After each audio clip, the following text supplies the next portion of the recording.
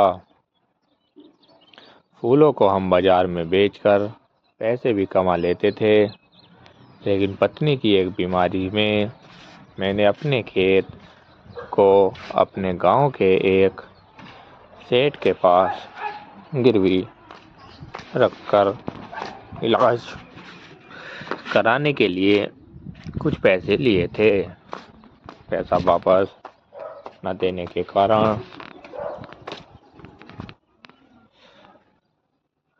Set نے میری زمین ہڑپ لی۔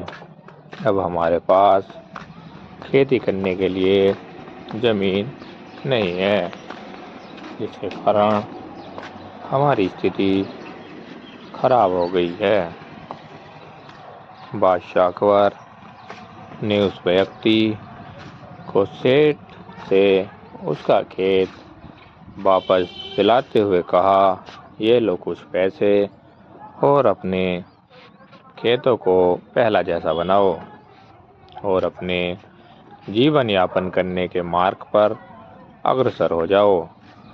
اس دن سے وہ ویکتی اور اس کی پتنی دونوں نے مل کر اس کھیت میں پھر سے پھولوں کی کھیتی کرنا شروع کر دیا، جس کے کارن اب دونوں کے جیون میں خوشحالی آ گئی اور دونوں کو آتم نربھر ہو گئے۔